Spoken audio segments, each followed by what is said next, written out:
right, man. Let's let's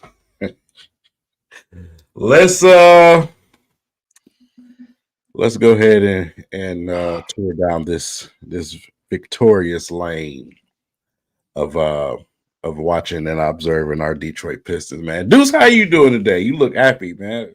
How's it going? I do. That's news to me because I don't feel happy at all, at all. Um, I don't even notice. Like I feel like this is like a loop. This is like Groundhog Day. It feels like every time we come on here, it feels like It's the Twilight Zone. We can't it's the get out. Twilight Zone. Yeah, this is tough. This may be a new low. I Um, what are your let, thoughts? let me just I'm gonna go ahead and get this out. I am in a place where everyone is tradable. Mm, That's where I'm at right now. I'm in a okay. place where everyone is tradable because I can't get the coach fired, but I'm tired of watching the same Hmm. mistakes over and over and over. You know, I do tonight could possibly be bad. It's the Sacramento Kings. With these good teams, these playoff teams, yeah, they'll let you come out and have your fun, man. But eventually they're gonna lock down on defense and you gonna lose. That's just what you gonna I mean, bro, you had a first quarter of 47 points. And then you had 5 turnovers.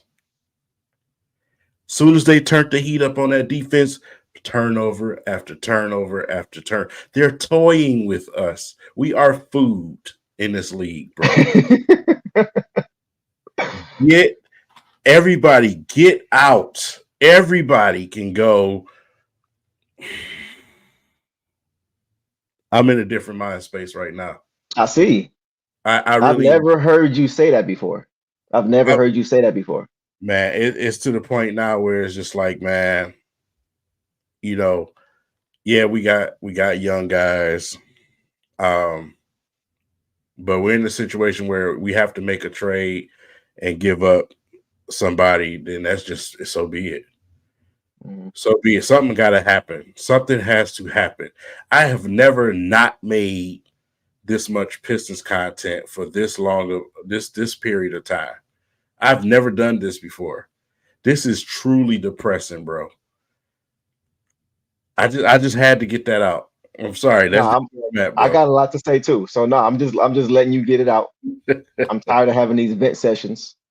You Um, know, go I'm ahead, bro. looking forward to I'm looking forward to coming on here one day, sometime this year when we can celebrate a win. Um, because yeah, we haven't had a real opportunity to do that yet. So, all right, man. Like you said, the Pistons continue to make headlines for the wrong reasons. Um, they opened the game great, bro. Like you said, highest scoring first quarter in franchise history, actually, according to StatMuse. I went and looked it up, and according to StatMuse, this was the highest scoring first quarter. The second highest was March 3rd, 2021, when they put up 43 points. Right, so we had that with 2 minutes to go. So we got off to a hot start, something that we have done continuously this year. We've gotten off to great starts, and we just think the game is over after quarter one or quarter two. They followed that up with a second quarter in which they were outscored by 21 points, 39 to 18. Now the Kings, to their credit, did raise their energy level, but the Pistons seemed like they were turning the ball over more than they were scoring the basketball, bro. Like whenever adversity seems and Monty Williams talked about this, whenever he said this team is not a team that handles adversity well. Whenever adversity hits them, they do not respond.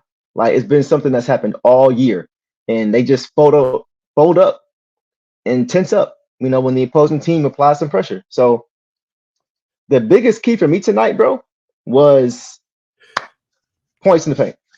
Points in the paint for me was the difference in this game. They got out, I looked it up. They got outscored in the paint tonight, 82 to 46. 82 to 46, bro. Now a big part of that, and we all know who the culprit was tonight, was Mr. Domantas Sabonis. He had, let me just look at the stat line. You ready? Mhm. He had 37 points, 10 rebounds, 13 assists on 16 for 21 shooting. You said Jokic? So, right. It feel like it. It feel like it, right? It's funny because we'll get to that later. I'm gonna get to the Jokic piece. I'm gonna get to that because he actually didn't play that well. But it's clear that Sabonis had a chip on his shoulder tonight, bro. Like it seems like he obviously had this in the back of his mind. How tough is defending Domantas Sabonis? Defending him without fouling. It's not that hard. Pretty sure he saw that and heard that because he came out tonight on a mission, bro. I watch the Kings quite a bit, and he does not have that same type of fire that he had tonight. You could see it in the first quarter, dunking, cutting his hand open because he dunking so hard. You know what I'm saying? Growling, yelling. You saw tonight he was on a mission, and Jalen Duren is going to be a great player in this league, but Jalen Duren is also 20 years old. And tonight, Sabonis showed that he, as of right now, is a better player. And that's okay. But that was a difference in the game tonight. Sabonis went to work. And he put the Pistons on notice that, yeah, I am hard to guard. That's not as easy as JD is making it seem. Which, to his credit, he backed it up. So I can't be mad at that. But the Pistons, despite the Kings playing the way they did, there's no way you're supposed to have the highest scoring quarter in your franchise's history and you get blown out. That's ridiculous. That's ridiculous. There's no words for that. I think RJ, shout out to RJ, if he's here in the chat. He posted on Twitter. You know how they always show the before and after when somebody's way up, like 20 points in the first quarter, and they got a smile on their face, and then they show the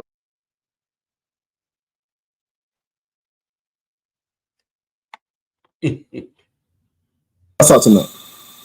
That's what happened. That's what happened. So we're gonna be a meme again. Look for that. Look from that from Bleacher Report or ESPN or Sports. Somebody's going to have that. Somebody's going to have that. I'm telling you right now.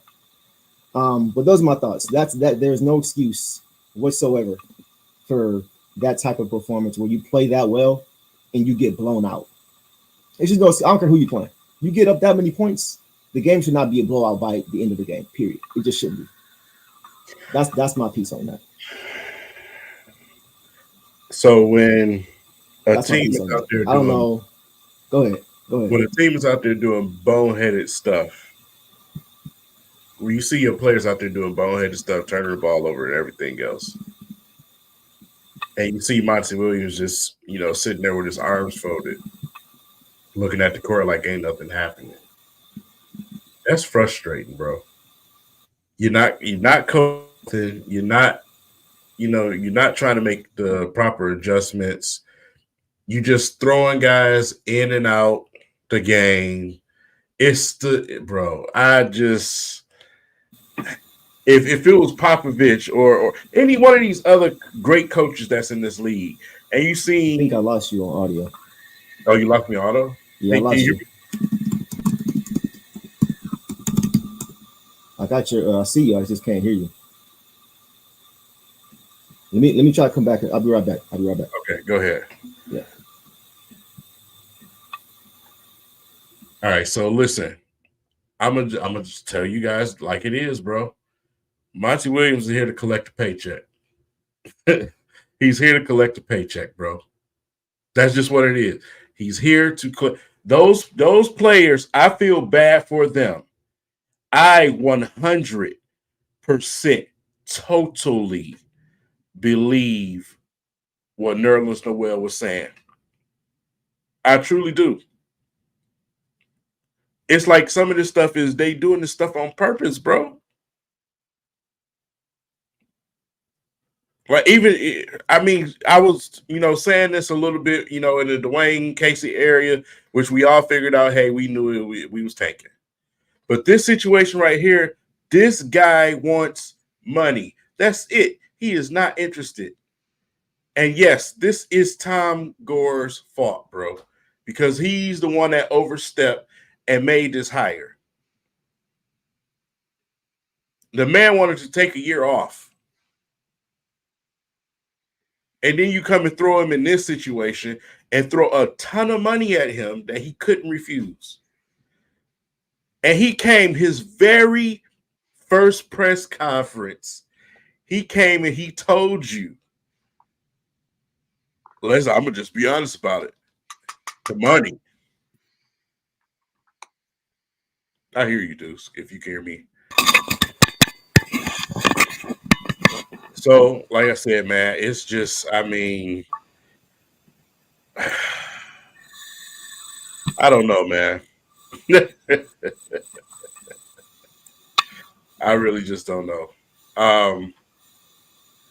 At this point, it's just like, how long are we going to do this? How long are we going to do this? How long is this going to keep going on? I can't. How do you fix it? Move people. To me, like I said, everybody can go. I don't care who it is. Somebody go and bring something back. Something at this point, bro. Because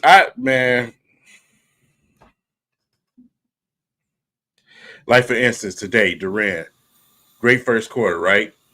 Trying to bang it down there in the post. But my thing with Durant, ever since he's been with Memphis, it's like he gets gas. His conditioning is, it's like he gets gas, man, and he starts he gets lazy.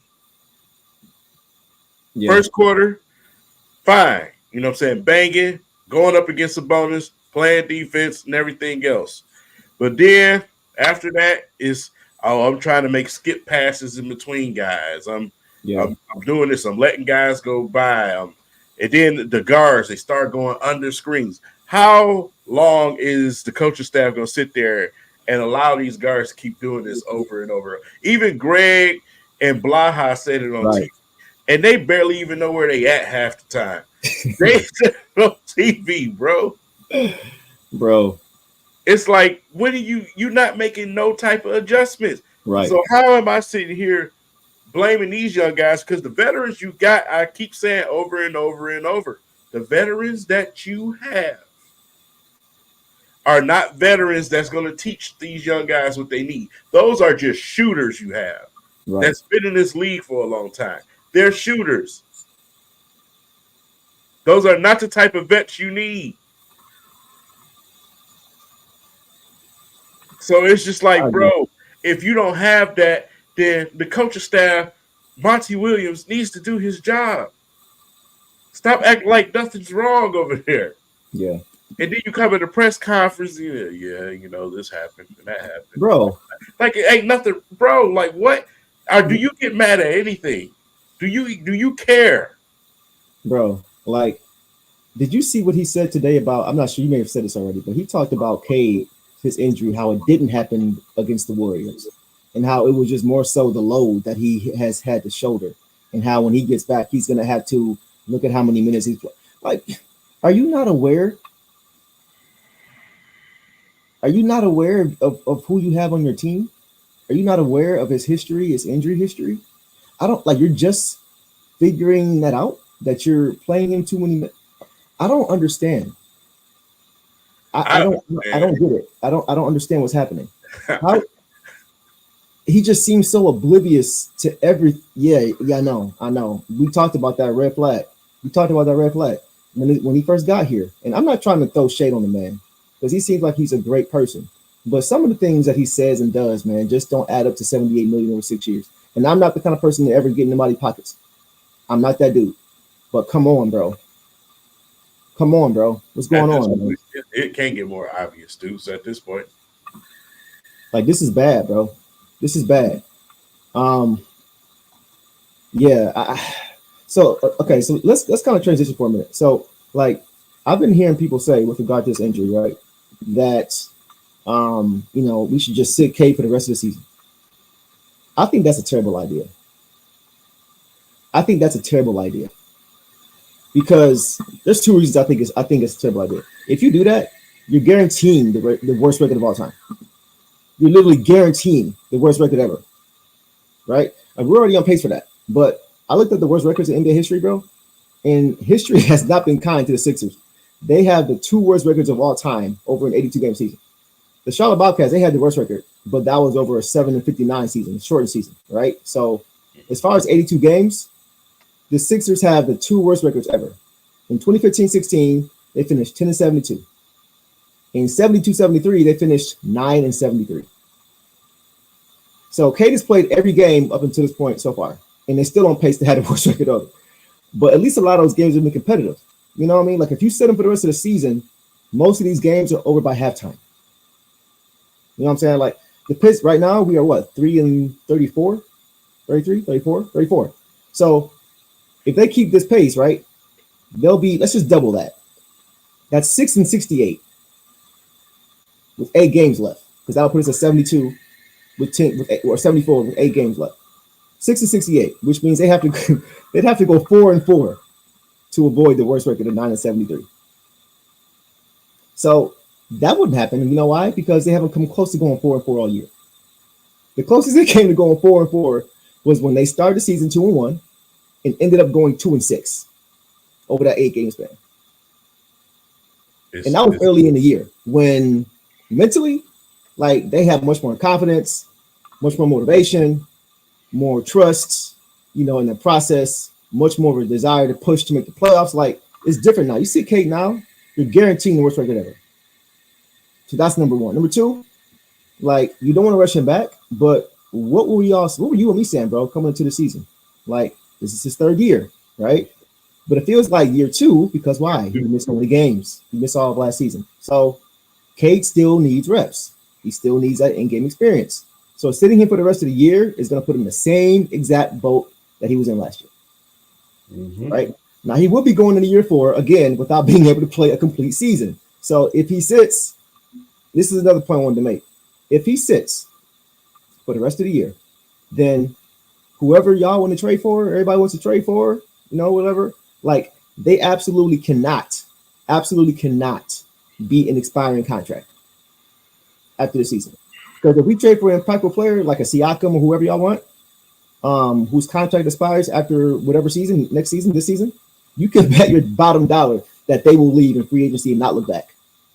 Especially if Cade is out. You see what I'm saying? Having to endure being traded to the team that's on the path of having the worst record ever, while your best player on that team is not even playing for the year, is not a recipe for keeping the guy around after their contract expires. Like that player would probably be counting down the days till the season's over. And besides the players that's on this team really doing that, we mentioned last episode, that's why you're stuck in this situation. Right. You can't trade for the players that y'all come with, these trade machines on social media and everything else. Y'all look crazy. Y'all look absolutely crazy, bro, because you can't bring them players here. Right. So, and then you damn sure don't want a disgruntled star here. You know what I'm saying? So that you don't want to, and then, like I said, you're screaming bad contract, period. You know what I'm saying? And it's just a bad situation all the way around. It really is, man. So that's why it's just like, I know we have to sit here and suffer. We have to sit here and suffer. We have to sit here and watch. We got to, but it's not making it fun when your coach is not coaching. Right. The coaching staff is not coaching. That's just what it is, bro. Like I said, you got the tank bomber over there and Silas with him. It's just like, bro, it's a bad situation. It is. It is, bro. It's truly. Go ahead. I want to ask you this question. With Cade out for the next at least 7 to 10 days, because he's going to get reevaluated in 7 to 10 days. So he's at least out for the next 2 weeks.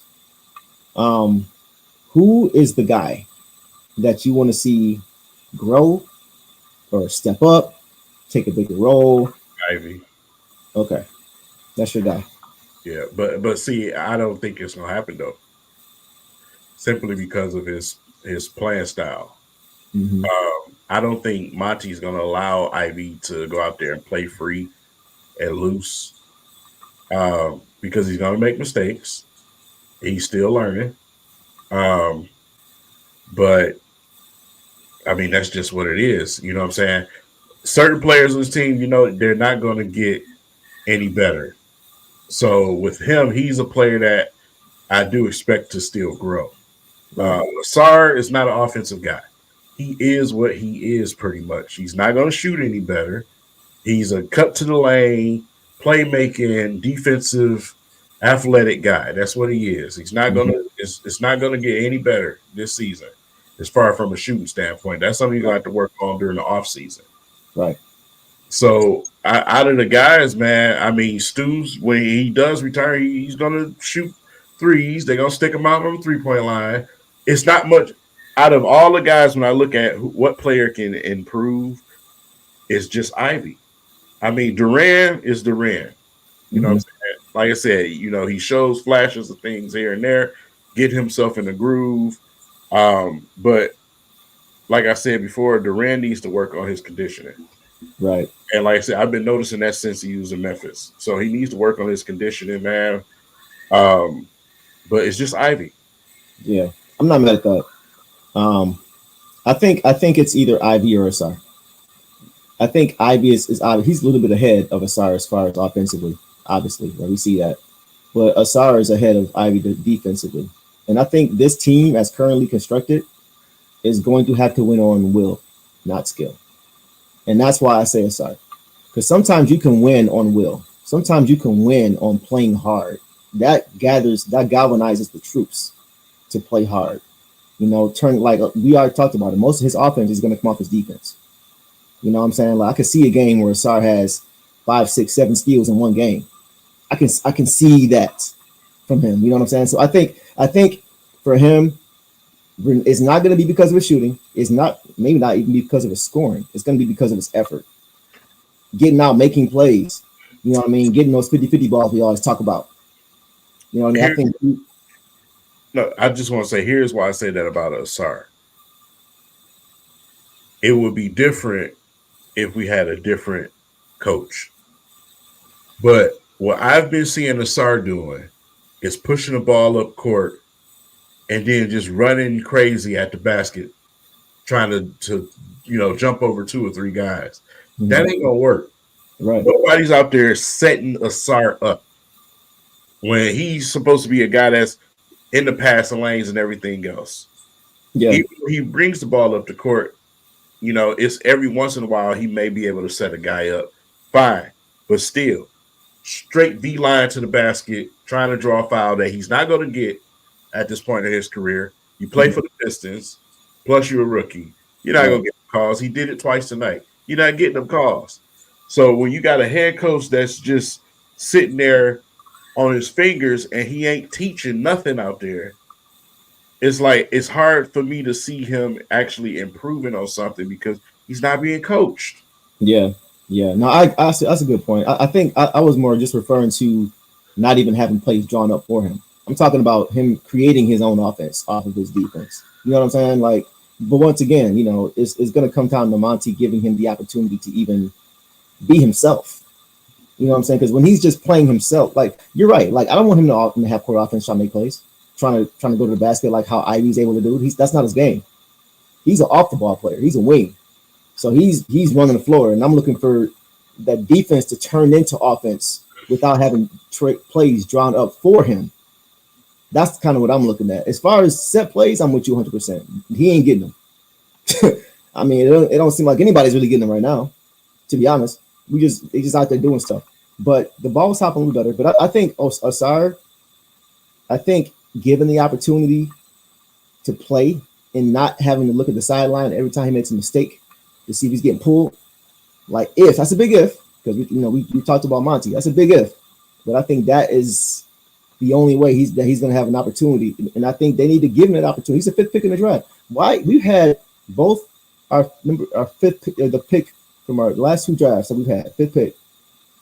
For majority of the season have not been starting. Both of them. That's insane. That's insane. That signals to me you're worried about your job. That's what that signals to me. Is that you're worried about your job. And why are you worried about your job when you've been signed to a 6-year, $78 million deal? I just don't understand. It's like whenever you get that kind of a contract, you should have the expectation to not be looked at as being a playoff team right away. You know what I'm saying? They sign you for 1 or 2 years. They trying to win now. But a 6-year deal, what's the rush? Why are you trying to win games so quickly? Let the young guys build and grow. He's not allowing you to do that, and I don't know why. So you could be right. It could be Ivy just for that reason. Well, we've seen Ivy but we know how he's been in the doghouse with him all season long. So I don't even know if there is an answer. Today, he pulled Ivy out earlier. It looked like he was frustrated. I seen some of it today. Ivy started letting them guards run right by him. I saw that too. Yeah. I saw that too. So it's like these dudes, just like you said, when they face a little adversity, bro, they just clock out. And then it's forced passes, it's guys not being ready for passes, it's everybody jumping in the air to pass the ball. Listen, I could have took a wet towel and slapped the hell out of Boyan and Killian today with some of them turnovers. Man. How about somebody who don't even turn the ball over? Crazy, senseless turnovers. Miscommunication going on out there. Boyan, you're the veteran out there. Right. And you just throwing the most craziest passes, bro. It don't make no sense, man. I don't understand. I don't get it. I mean, is he trying to be the hero? And see, that's my thing. Is once he gets going, here's where the Pistons mindset goes, especially the young players. Once he gets going, it's give Boyan the ball and let him do it. You know what I'm saying? When we seen them in the first quarter, it was team basketball. Everybody was passing, looking for the open guy. As soon as certain guys got hot, let's keep going to this guy. Bro, everybody was playing just fine.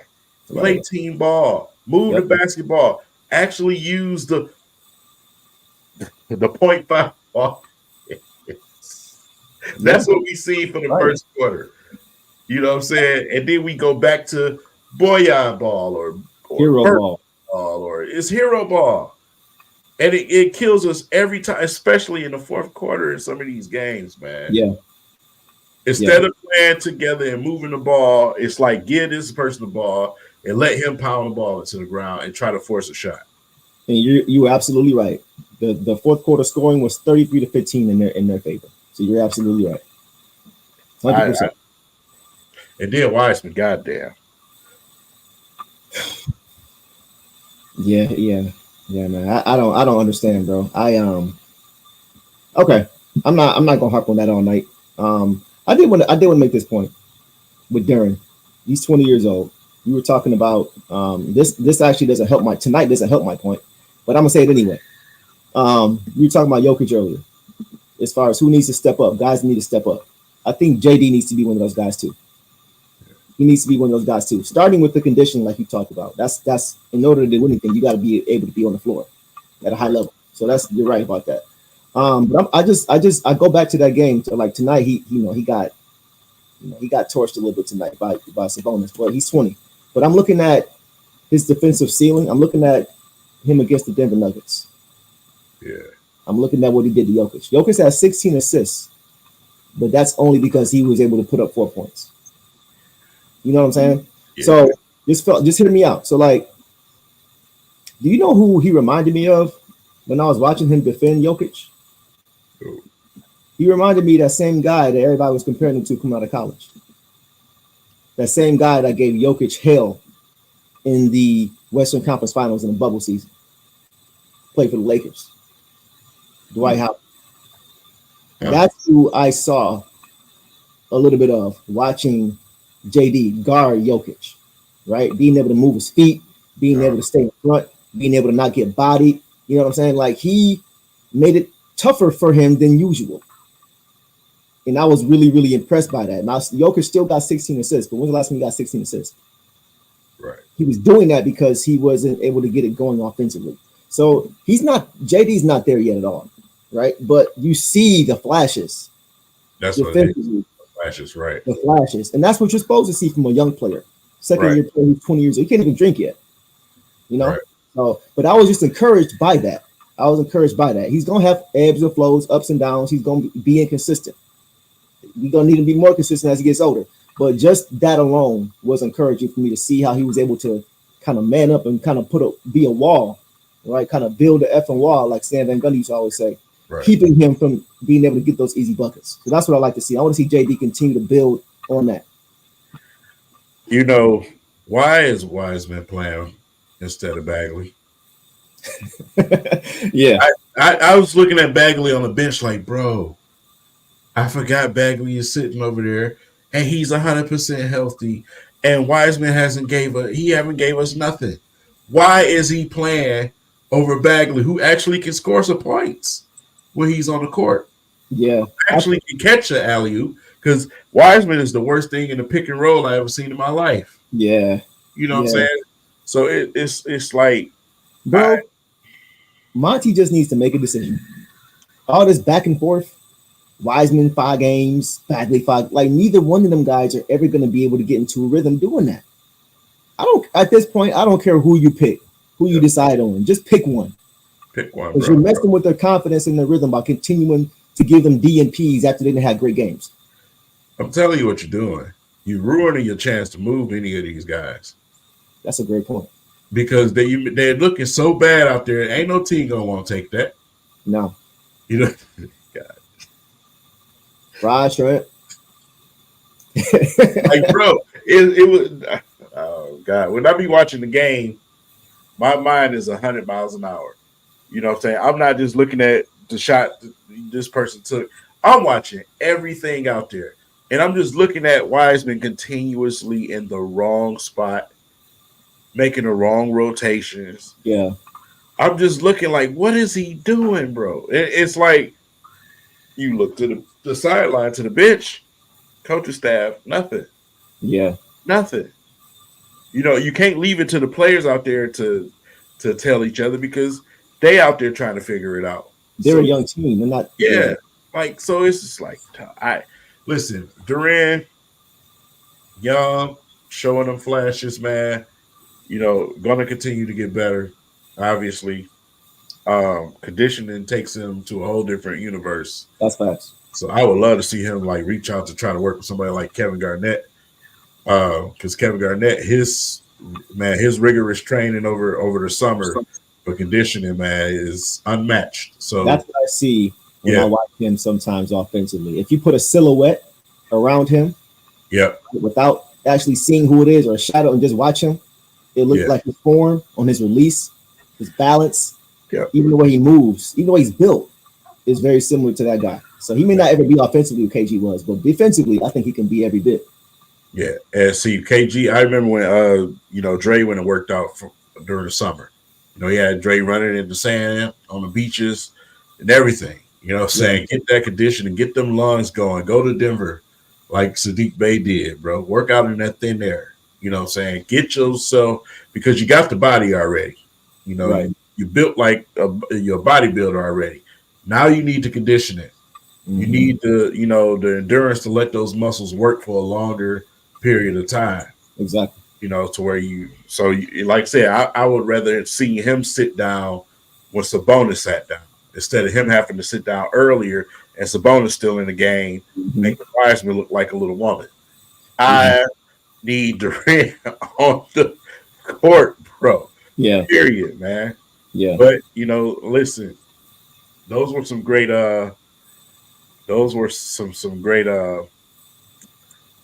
some great things you pointed out, but there's one player I want to point out. Okay. And you came on Twitter and said no shenanigans, but I just gotta bring it up. Oh my God. There's this kid, right, that went to Iowa that I kept telling everybody, man, that guy's a perfect fit for the Pistons. Boy, I tell you, that's a Troy Weaver guy, man. But this little stupid franchise named Sacramento snuck and they snatched him right from up under our nose. Keegan Murray tonight silently gave you 30. Yeah. And it was efficient can get. Yep. Those type of players, man. Watching it, Yeah. you know, like I say, we need players on this roster that are cerebral, that you don't have to coach from the sideline because they ain't gonna get it from there. You need guys that's out there that can govern themselves out there on the court. And that's why I liked him so much. Right. Because he's very smart. He's a very smart player.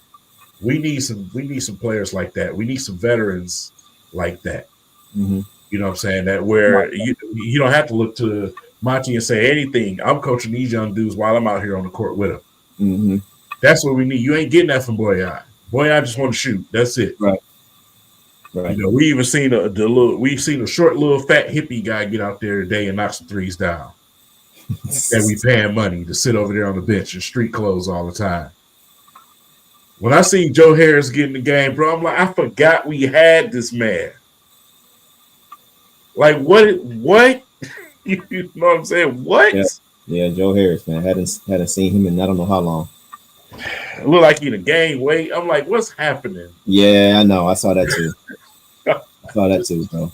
No, yeah, I'm not mad at that Keegan. As far from a fit standpoint, you know, he I mean, he can fit. He fits on any team. He fits on any team because he does a little bit of everything. He doesn't hurt you. He doesn't hurt you on the basketball court. Yeah. You know what I mean? He may not drop 30 every game. He did tonight, but he's going to make the right play. Yeah. You know, but I think part of the reason why they may have also taken Keegan is because they had a guy similar to Jaden Ivey in Malik Monk. Yeah. You know, I think Ivy has the potential to be better than Malik Monk, but it would make sense for them to get a guy that they need, as opposed to getting a repeat of a guy. So, you know, I still like that Ivy pick. I don't love it right now because of how he's being coached. You know what I'm saying? But I'm not mad at the Keegan Murray. You were talking about him before the draft. That was your guy. You know, so I'm not mad at that at all. I'm not mad at Ivy's the Ivy pick either. But I just wanted to point out why I want him. And the reason why I'm pointing it out is because these people in the comment section, they gave me hell about even saying his name. I remember. He's not an NBA player. Oh, he's not athletic. Okay. You know what I'm saying? Basketball is now all about athleticism, bro. Ask Luka. Right. Ask Cade. You know what I'm saying? We're being honest. But no, yeah, I'm with you on that. That was a good call. I wanted to ask you this as well. This season is washed. Yeah. We all know that. I still think in order for us to look forward to next season, we need to have something to build towards. Right? We need to have momentum going into next season, even if it's just a little bit. We can't expect next season just we hit the ground running, you know, we erase this season. No, we got to go in the next season with some kind of momentum. So even if it's a little goal, small goals, what do you think the Pistons should set as a goal for the rest of this season? If you were Monty Williams, what are you pushing for this team as a goal, short term or long term for the rest of this season? That's realistic. String together 3 to 5 wins. Okay. At some point in the season, start to string together little streaks. Okay. Team chemistry, little streaks. That's what I want to start seeing. Some type, y'all out there all this time together, even though they're playing musical chairs with the lineup, which is destroying chemistry. I want to see some type of chemistry built and an identity created. We don't have no identity still at this point in the season. Right. But crash and burn. That's our identity. Inconsistency. Yep. Yeah, okay. I'm not mad. You actually stole it. That was mine. You stole mine, so thanks for that. But I had a secondary one too. And it may seem petty, but I think it will go a long way in how we are viewed around the league. And that goal is I'm not mad at some of these too. Like Game 9 say, I'm not mad at that. Yeah, that sounds sad, but at this rate, it will be a win. Mine would be more in line with Johnny, but not this specifically. My goal for the Pistons this year would be to finish with a better record than the Spurs. Now, here's why. Because as bad as the Pistons have been, the Spurs have been nearly as bad as we have been. Right? They're right now. I think they sit at 5-30. That's only 3 games better than the Pistons right now. So finish with a better record than the Spurs. They currently have a generational player in Victor Wembanyama, right? If the Pistons finish with a better record than the Spurs, it would reiterate the point that one player, no matter how good they are, can not do it on their own. Yeah. The same applies to Cade Cunningham. As great as we know he can and will be, you know what I'm saying? It doesn't matter who you are. Like LeBron, MJ, Kobe, all the greats, they had losing records and missed the playoffs when their team was terrible. Yeah. Period. Every single one of those guys I just mentioned. So, like, as lowly as a goal as that might seem, I think like this is where we are. Like, finish with a better record than the Spurs, and like that's the most realistic goal they should have. Like they add more talent, fine. Develop chemistry with young guys, fine. But if you finish with a better record than the Spurs, nobody can look at Cade and say, "Oh, he's a bust," or "He's this," or "He's that." Look at Wemby, the guy who they think is some people think is going to be the best player ever, or he's the most hyped player since LeBron, and they're about to finish with the second worst record in the NBA. Should tell you a lot. So if you finish with a better record than them, you can at least kind of change the narrative a little bit about your franchise player. Yeah. And even with Cade, if you even close to even thinking that he's a bust, you're borderline retarded. I want you to know that. I'm dead serious, bro. And when you just look at, what he's been able to do, period, on this roster, in this situation with a coach that doesn't even work, bro, you have retarded if you think he's anywhere close to that. Yeah, I mean, I can't help you there. I can't help you there. I really can't. It's like nothing's going to fix the way your brain operates. Right. Right. I do like this here too, though. You talked about identity. Now, we all understand that we no longer play in the league where you can hold teams to under 70 points for 13 straight games like the 04 Pistons did or the Bad Boys did when they hold lock teams down. We understand this league doesn't allow that, right? If you sneak with somebody, it's a flagrant foul these days. I don't even know if it's just league, Deuce, because some of the top players on our team, they just won't buy in fully on defense, bro. So that's just what it is. You know what I'm saying? And partially, I mean, with the league, of course. The league wants it to be this powder puff league. But just playing tough defense, we can't even get that from them. So they definitely can't play with a bad boys mentality. Right. And that's all I really want to see. It's just a defensive mentality. That's always who we've been. Like, when did we ever win a championship outscoring teams? It's not going to happen. It's just not how we are built here as an organization. It's never been that, and it's not going to be that. So, like, we need to. It always has to start with defense with this team. Always. Just be decent on defense. Like, stop letting guys blow by you. Stop going up under screens because your lazy ass don't want to fight through a screen. You want to go under it. Mm-hmm. Right. I agree. We listen. I know you playing, Marvin, but bro, we need this man to come talk to the players in the locker room or something, bro. Bro, I need the Pistons coaches to talk the way I need the Pistons and Lions coaches or GMs. I need the Pistons and Lions coaches to talk the way the Pistons and Lions GMs talk. Does it seem like, well, maybe not this year, I don't know, but it seemed like previously you would see a lot of Troy Weaver and Brad Holmes together having conversation at each other's training camps, at each other's practices, right? Yep. I don't even know if Dan Campbell's even talked to Monty Williams. You know what I'm saying? I'm not saying he hasn't, because we haven't seen doesn't mean we haven't. But I don't see any connective tissue at all. No. You know what I'm saying? All that's evaporated. And you don't see Monty Williams really doing anything, to be honest. Only thing you see him doing is sitting there and looking at the paper and giving you some sad, pointless comments on what happened, or saying boneheaded stuff about who he needs to play more and play less.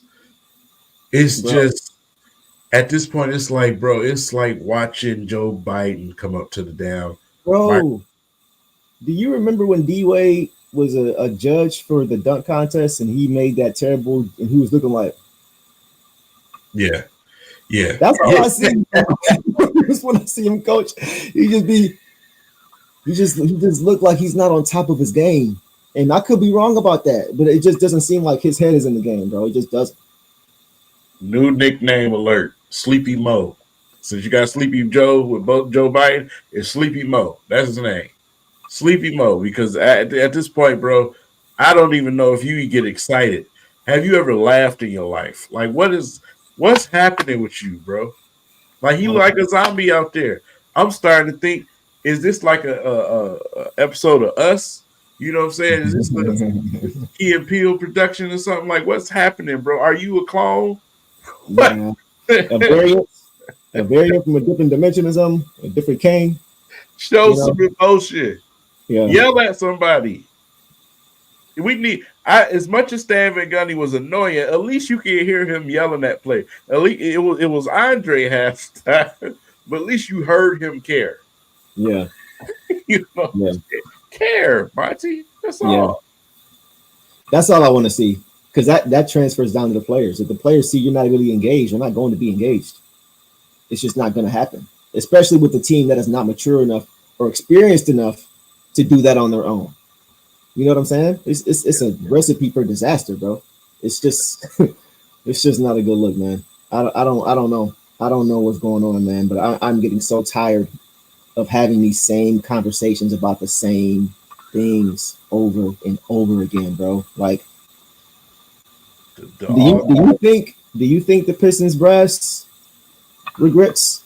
So I saw somebody ask that question. Yeah. If we think that the Pistons brass, here we go. Pistons brass regrets bringing Monty Williams to Detroit.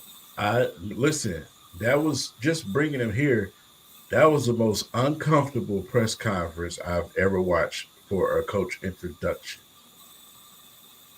That was very uncomfortable because you can read every single thing that those guys are thinking, especially Troy Weaver. Yeah, he didn't want to be there. He wanted nothing to do with it, bro. Yeah. That bothered me. I think we talked about this before, but I'll mention it again. When was the last time we saw every player show up to a coach's press conference? And you respond when asked the question, what made you want to come here by saying the money? Money. You don't look over there and say, these guys over here. That's exactly what I was about to say. Is what you said. That's exactly what I was about to say. And Troy is a guy, you know, he's catching flack. He's done some boneheaded things. Let's be honest about some of the moves he's made. Yeah, no GM is going to be perfect. Right. That's what you just got to understand.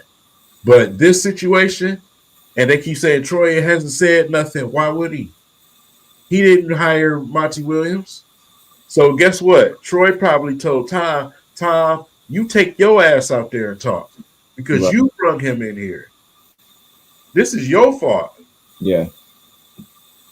No, that's because if it was me, I wouldn't go talk on the behalf of Tom Gores and he the one that did it. I'm not, no, you do it. Especially if he overruled and vetoed my coaching decision or my coaching. Yeah. Yeah. Yeah. It wasn't a sexy name, but there's no way you can tell me that if you had a guy in Kevin Ollie that he wouldn't be up and down them sidelines coaching them young guys. Mm-hmm. That's his personality. Mm-hmm. He's the one that has the Pistons coach type of demeanor to where he demands certain things. That's why we love Asar. Right. Even as a player, that's how he played. Kevin Ollie was no star. Kevin Ollie was a bench player for the Philadelphia 76ers when Iverson was playing. But he was a bulldog on defense, and he was a smart player. That would have translated to this team. Because we don't have a bunch of stars. No. At least not yet. Right? That mentality alone, and we thought we were getting that with Monty. We thought we were getting that. And that's the disappointing part. That's also on Tom Gores because you have to recognize, listen, Monty's past that point. He's a coach that you bring in to take the next step. He's not the one that's there to build the young guys, you know what I'm saying, or try to build a roster until you get the stars to come. Right. That's not what Monty is for. See, you're right. We got our Larry Brown, aka Steve Kerr, before we got our Rick Carlisle, aka Mark Jackson. Right. That's the part. You're right. You're absolutely right. At He this may have point, gotten the right coach at the wrong time. Yep. At this point in his career, yeah. See guys like that, like Stackhouse, those type of guys, man. That's trying to make a name for themselves. That's going to be hungry, along with these young guys. That's going to inspire them. That's going to give them everything they need. Everything. God, look at what God said. I'm dead. We went out and made the Matt Patricia move. Yeah. That's tough, man. That's tough. And now we got to eat it now. Pause. Yeah. We got it for 6 years. 6 years, 78 million. So, Marvin, come on, bro. Come on, man. This guy. I appreciate you trying to lighten the mood, though. That's for sure. He's great because of this guy. Yeah. Right, salt and pepper for sure. But yeah, man, like I'm with you. We definitely, like you said, that may have been the reason or one of the reasons why Monty said no to begin with. He may have already known this isn't the type of team that is suited for him. Nope. Yeah. Right. You know what I'm saying? He may have already known that. And that may have been why he was so adamant about letting us know why he was here. It was almost like he was low key telling us, look, y'all, I ain't even want to be here. But this man to my right threw me a bag I couldn't reject. I'm not trying to. It seemed like he was saying when he said, well, because he said a few things before, but he put emphasis on the money. He said, it's a young, talented team, and but the money. That's how he said it. That's how he said it. You know what I'm saying? It's one of those when keeping it real goes wrong. That's exactly what that was. When keeping it real goes wrong. That's one of the things you don't say. Yep. Even if you're thinking it. First impressions are powerful. And that was his. Told you what it was, and now he giving it to you. Yeah. And like I said, I kind of feel bad for Troy, man, because it's putting him in a situation where he's getting majority of the negative spotlight, and all this attention should be going to Tom Gores directly because you brung this money bag in here. Mm-hmm. You know what I'm saying? So it's just like, I know Troy had his mindset on. He had plenty of candidates would have been, to me, better fits. Yeah. It's not just Kevin Ollie. You know what I'm saying? He had some candidates out there that would have been better fits. So, I kind of feel bad for him. Honestly, I hate to say this, but when you get vetoed like that, when you get trumped like that as a GM, that can be looked at as disrespect. Disrespect. You don't trust. Like, why did you even bring me here? Yeah, right. You don't trust me. You don't trust me. And so if you don't trust me, why am I here? Jerry Jones. You know what I'm saying? Like you're too hands on. You're too hands on. And so this makes me wonder about how long Troy might want to be here. Yeah. If he's going to be handicapped by the owner and he can't make decisions like he wants to and run the team like he wants to and probably was told he will be able to, then what are we doing? It don't even matter who you bring in here, because at this point you got a owner that's showing that he will veto what you want to do. Right. That's my point. Yeah. Point. So it's like, bro, this is bad. All around, bro. Just laugh, man. All I can do is laugh because when we hired Monty, it was like a damn near a parade in the city. Right. And then they totally ignored the press conference. I watch every single press conference, bro, especially when it's a new coach coming here. And from the very beginning, I had a terrible taste in my mouth. Bro. From the very beginning. Even watching it now, it's even more evident. bro, you and I hadn't even talked before that press conference. And when he said that about the money, as I'm texting you, you respond to me. You send me a message like, are you watching this? I'm like, yeah, I heard it too. Like from day one, it was just like, huh?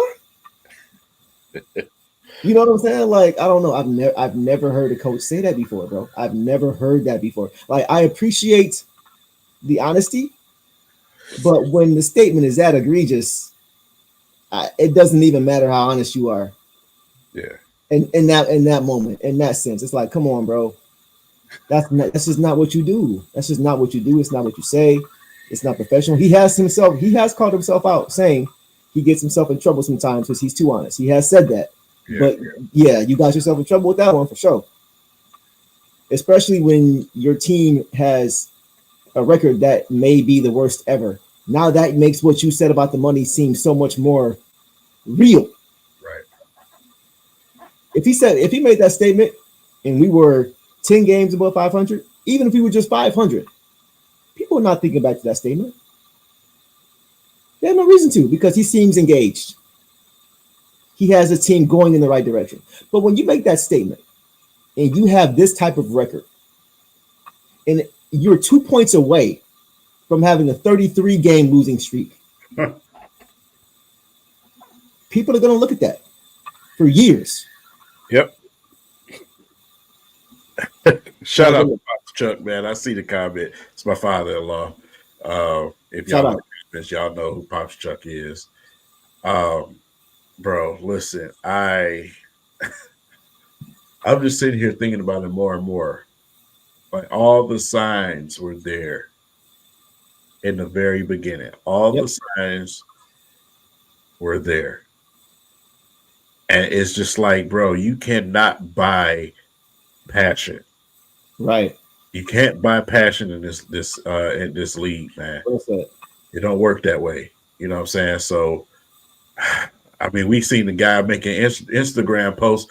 He knew he was finna get the job. Right. And then Tom Gore said, wait, let's go get the shiny new toy over there. And now that toy, we found out, has been painted over. Mm-hmm. It's used. It's like, man.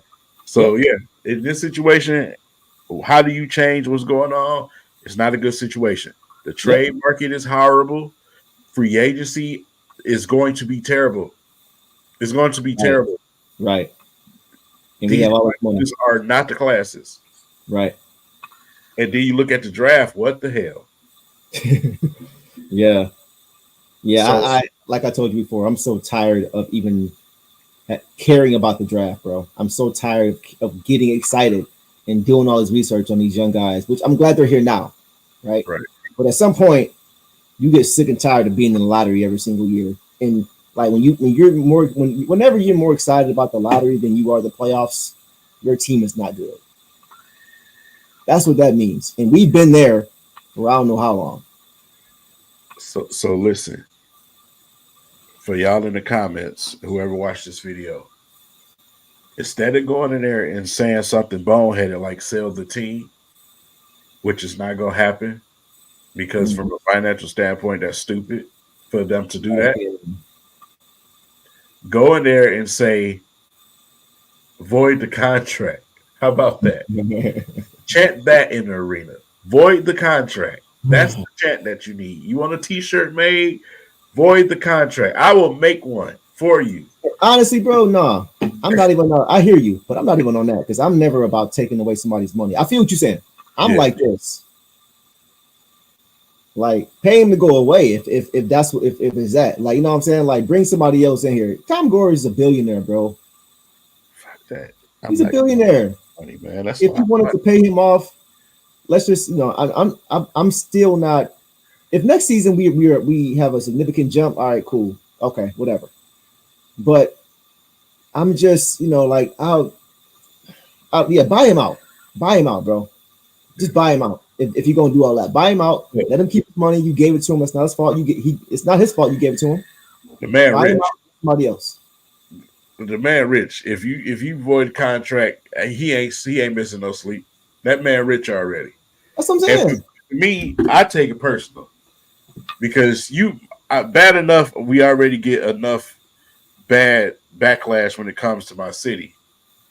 You making it look even worse, so I take that personal. Mm-hmm. You know, right? That's a slap in the face to me. You come in here Right. to take money and say, forget your team and forget your city, forget the suffering, and you as a person, you spent your money on season tickets. I don't give a shit about none of your money that you spent. I Right. didn't mine. Tom Gores. You talking about Tom Gores? No, I'm talking about Monty. But but Monty didn't pay himself, bro. That's what I'm saying. He I didn't pay get it, himself. It's but not his fault, bro. he ain't doing his job. If somebody offering you $80 million, Yeah, you gonna not take that money? I'm gonna do my job. I know, but I'm saying you still gonna take the money. Yeah, you'll take the money, but I'm gonna do my job. There's no integrity there. Okay. So if you're not a stand-up guy, I don't got no respect for you. Well, I don't know if I can say he's not a stand-up guy, bro. I don't know if we can say that. We don't listen. All we got to go off of is the record. And the record is terrible. I get it, man. But unless you think that Tom Gores is trying to sabotage this team, I don't think he will continue to let him be here if he thought he wasn't doing anything. I don't think Troy Weaver would let him be here if he didn't think he was doing. I think Troy would go to Tom like, bruh, unless you just think Tom is just like, nah, I don't care, Troy. We gonna keep him here. Yeah, that's what I think. Personally, I don't even think Troy got a voice when it comes to. Look, if I don't know about that because I feel like if Troy felt like that, he wouldn't be here anymore. I think Troy ain't gonna sit here and just be no puppet, bro. He ain't gonna do that. Come on, man. Nah, talk about integrity. I think Troy has more integrity than that.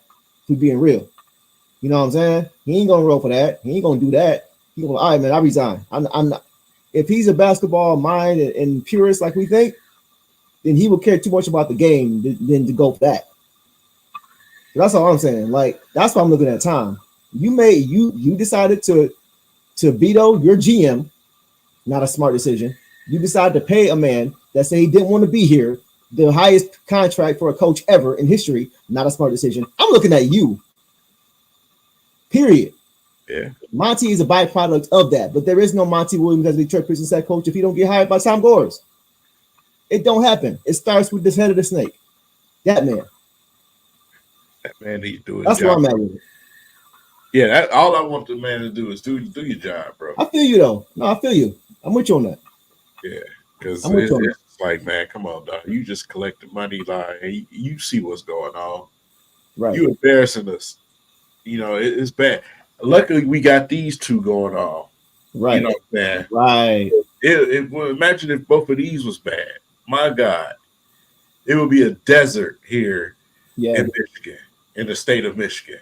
One thing I'm noticing too, the crowds are getting lighter and lighter. Lighter and lighter. It's tonight in the broadcast. Stop showing up. Johnny Kane said that, so it's a light crowd here tonight. Yep. Stop showing up. People ain't, especially like Detroiters, but they're not going for it. They're not going for it, bro. Especially those who've been around long enough to see us when we were good. They know what it looks like beyond the players, from the GM standpoint. You know what I'm saying? From the president standpoint, from the owner standpoint. We had Bill Davidson. We wasn't dealing with stuff like this. You know what I'm saying? Bill Davidson probably turning over his grave, bro. You know what I'm saying? Like, yeah, man, it's just not a good situation. And that's why I keep going to the top, bro. That's why I keep going to Tom Gores more than anybody else, bro, because like you're the one that made these decisions. You made the decision to allow others to make decisions. Yep. So I just, man.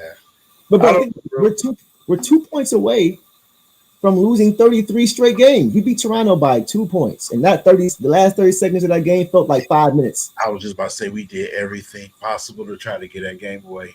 Bro, it felt like watching the 2-minute drill in the NFL, but both teams got all 3 timeouts.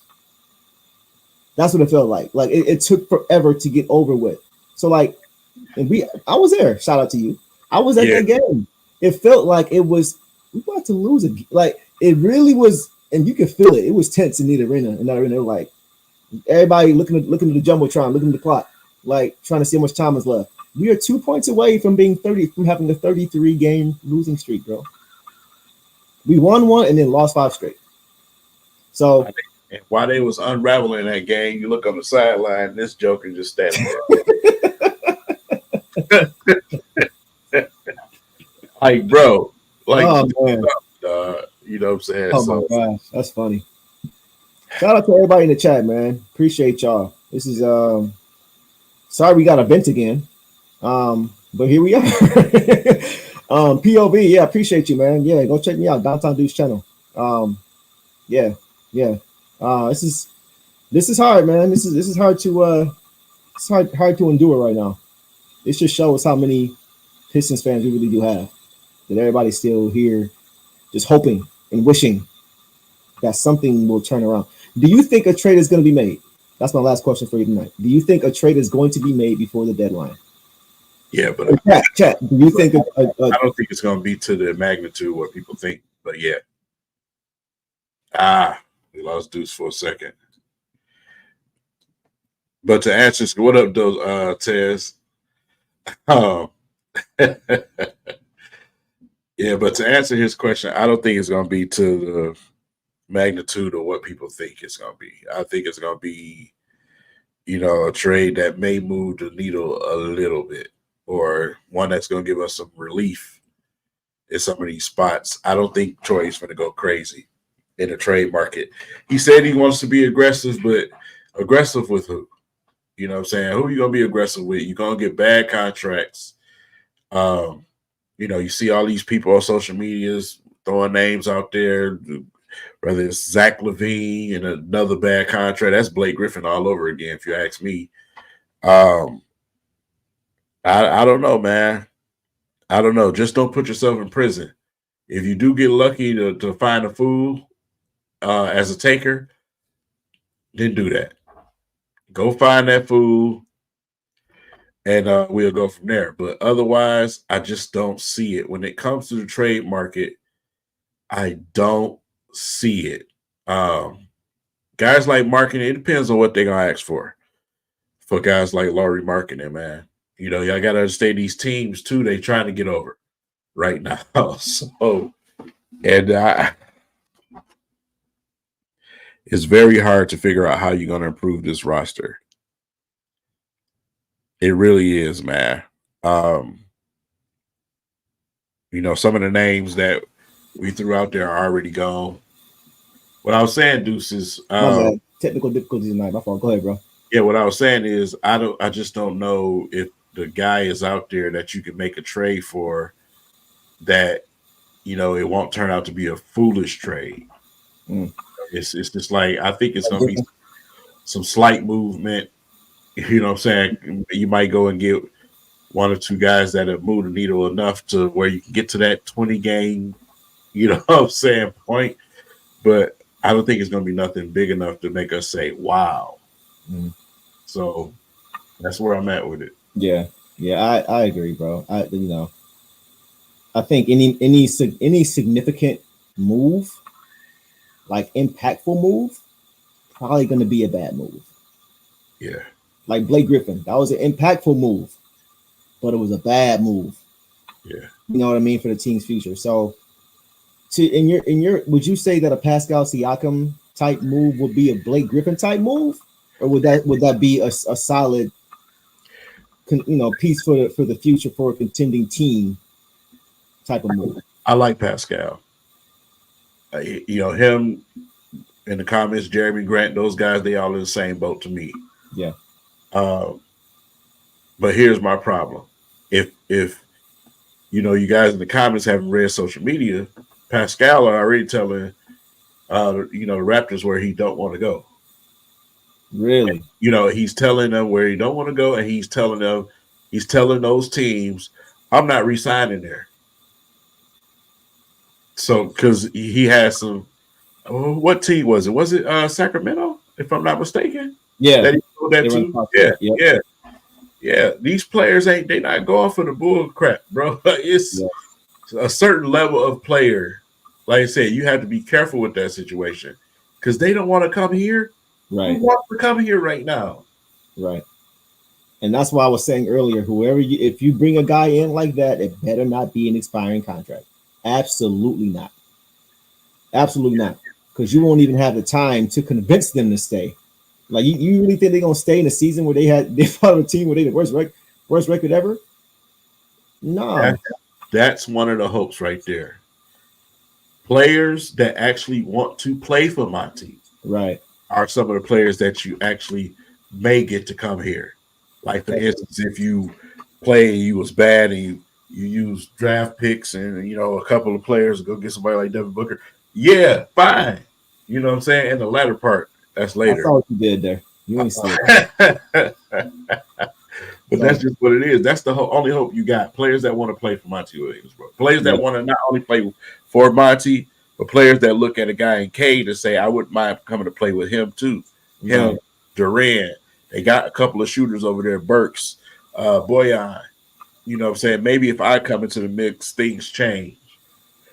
That's what certain players will look at. I don't want no guys coming over here trying to get a bag. Kyle Kuzma's cool, bro, but he don't move the needle at all. At all. Let me ask you this. Who would you rather have on your team? Kyle Kuzma or Keegan Murray? Shit, Keegan Murray. A young guy man, what? That can grow, man. Keegan Murray in a heartbeat. No, I agree. I'm just messing with you. Yeah, how old is Kyle Kuzma now, man? He got to be at least 24, 25. Yeah, I was about to say heading into his late 20s. Yeah, probably mid 20s. Yeah, at this point. Yeah, and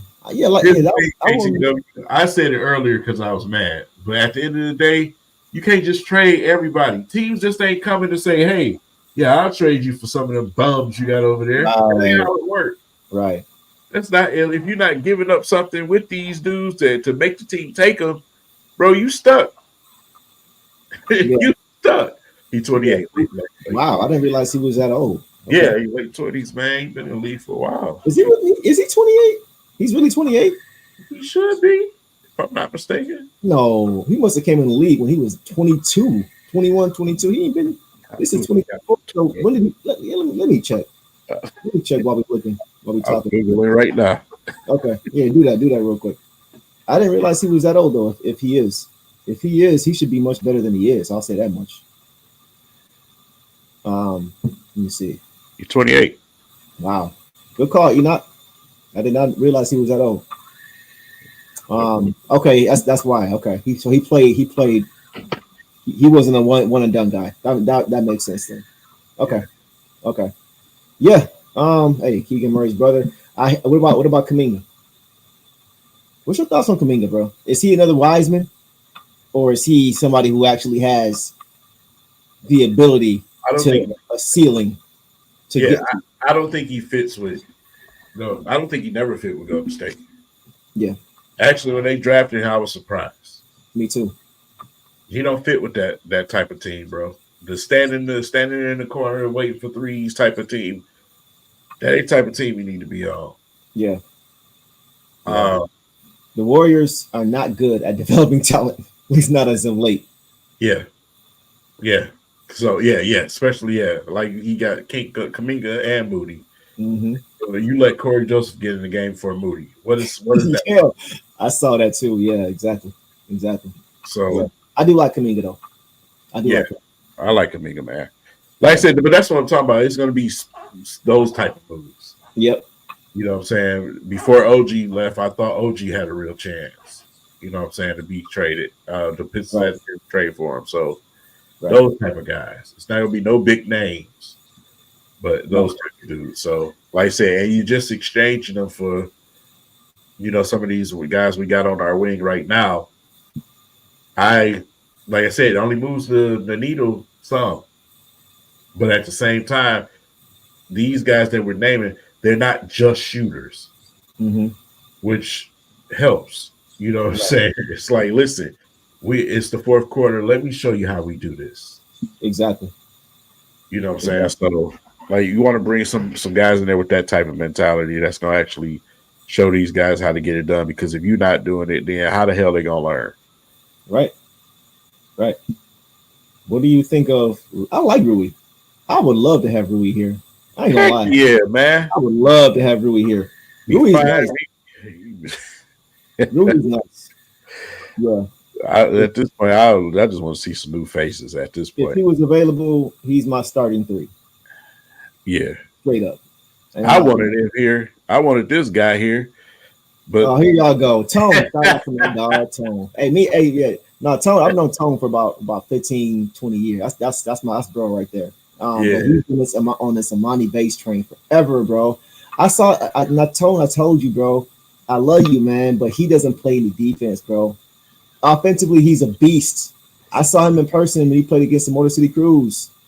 He wasn't even attempting. It wasn't just like he was lost or blowing assignments. He just wasn't. He was just lackadaisical, man. He was preserving all his energy for the offensive end. Like I just can't get with that. We just talked about identity here. Even if we're not the bad boys defensive team, we gotta have that as a staple, man. You got like all championship teams, I think, who have won, except for going back to 2000.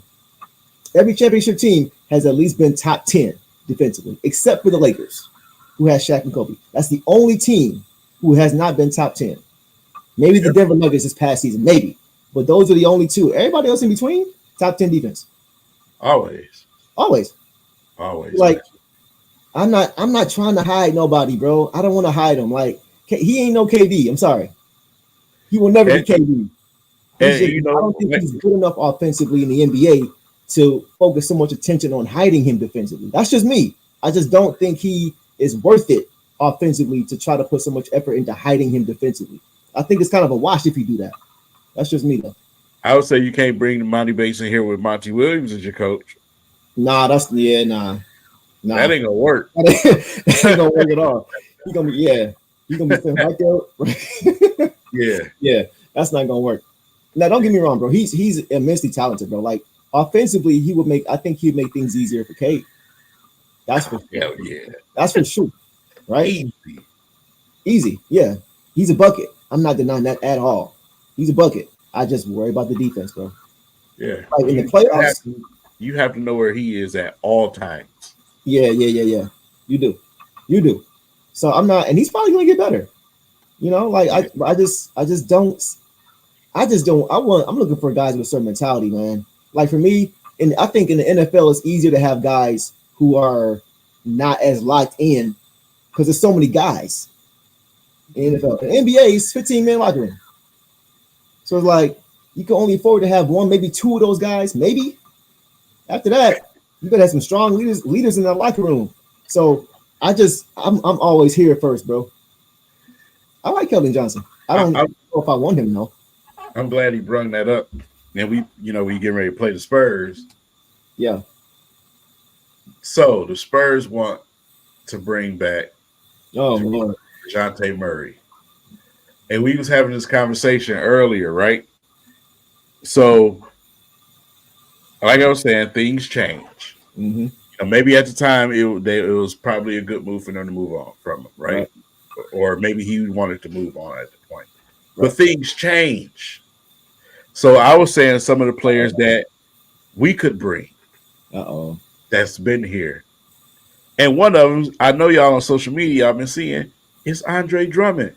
Yeah. They're over there questioning why Vucevic starts over him because he's outplaying Vucevic off the bench.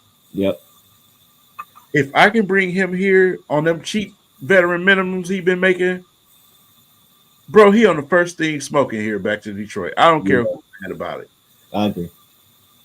You know what I'm saying? Because we wouldn't have that question of, well, Duran sat down and did Sabonis was abusing them. Right. You know what I'm saying? So it's just like, bro. That's a great call. Type of simple moves like that. Do simple things. Good take. Yeah, I would love to have him back here. I love that sneak back too. Of course. Oh, he should have never left. At least not in that deal. No. At least not in that deal. No. You know what I'm saying? Even if he's not a perennial all-star, he's just a great role player for his career. That's still better than what Wiseman has ever been. Ever been. You know what I'm saying? Yep. So yeah, man, like I wouldn't mind a reunion with some of those guys. Bring both of them back.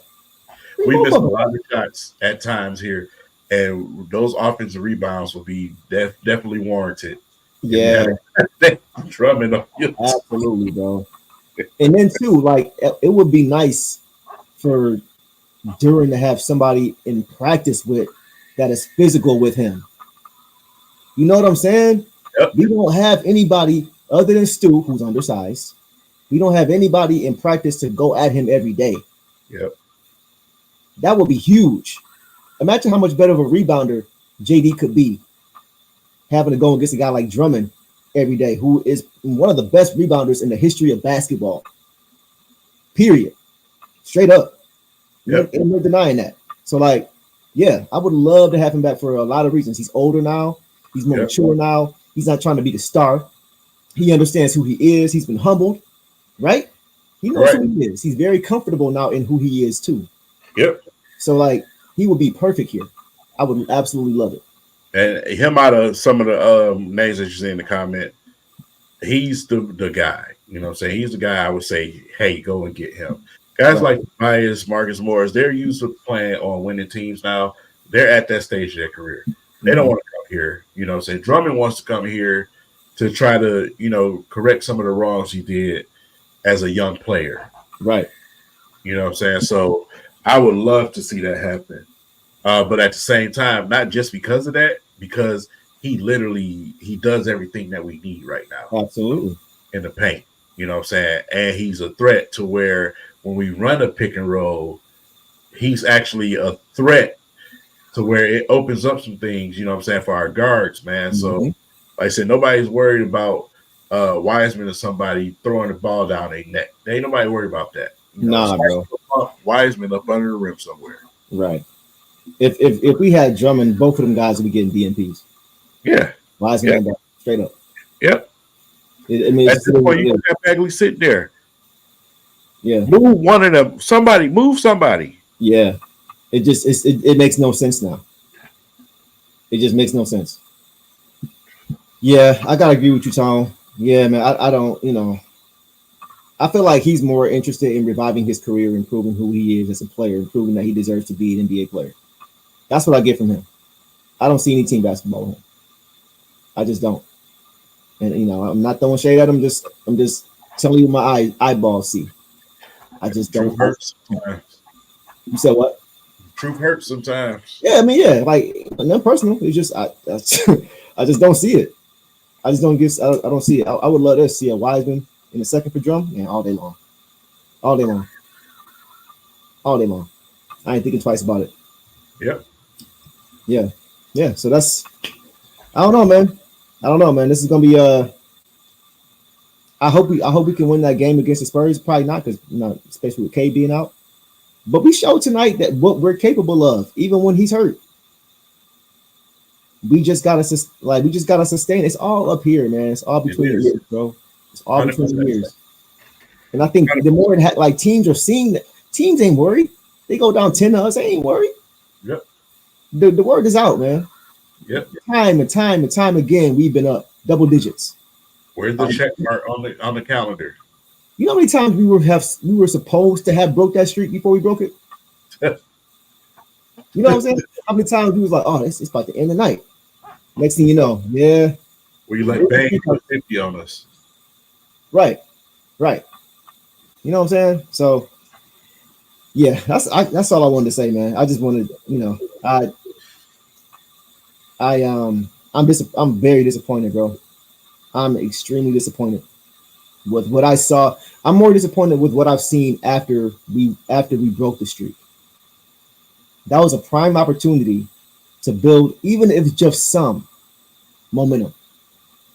At this point, I think the way that we broke that streak might have played a part of where the players was like, man, yeah, we broke the streak, but am I really happy about that performance? Because we almost threw the game away. Right. Yeah. I want to see them go out and finish a game, not just win one, finish it. Right. You know, finish it Exactly. the right way to where it's just not a disaster at the end of the game and you holding on to dear life. Right. This is 48 minutes. One game. Yep. Give me 45 minutes. Right. 34 minutes. You can have Right. a lull, stretch in a quarter, minute, 2 minutes. You have a lull, they make a run, timeout, get back on track. You know what I'm saying? Like, that's fine. That happens. Right. I just want to see a complete game. I need it in the zone to elaborate on why we need to do this.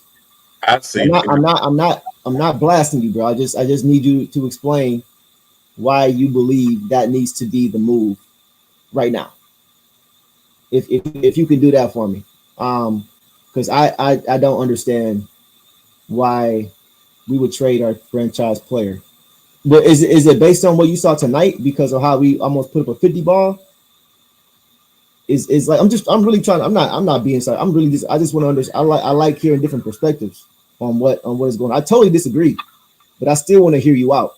Yeah. As to why you feel that way. Dude's nice. I don't trust you. You shifty. You got a Vikings logo on your logo. That's you're shifty. Oh, you paying attention, bro? I didn't even see that. Hey, you're a Vikings fan. I don't trust you. Yeah. So look, Tone, Burks and Livers can't be your third and fourth op. Yeah, Livers shouldn't be playing, bro. Give all of his minutes to Kevin Knox as of right now. I don't care. Every single one of them. Give them to Kevin Knox. Oh yeah. His roster soon, and that's on. See, that's what I was saying before. That's kind of what I was hitting on before. Like, we understand time. There's blame to go around, guys. We 3-34. It's not just. It can't be just one person. It's not just one person. It's plenty to go around. You trusted him. He was being nice. Hey, listen. I ain't saying I trusted him. I just gave him an opportunity to explain himself. Franchise and this go back to last year. I don't think he's that good. Okay, why don't you think Cade's that good? I'm from Detroit, Michigan. I'm a Detroit fan. See, no, I'm cool. Listen, bro. I just want to know why. When you say something like that about a franchise player, I just want to know the reason behind it. Another red flag.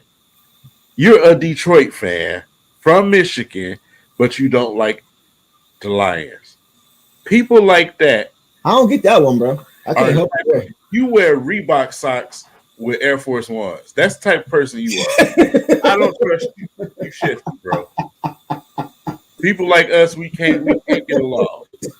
We can't be in the same place together, bro. That's no. That makes no sense. Oh, that killed me. Come on, bro. Come on, man. Oh my God.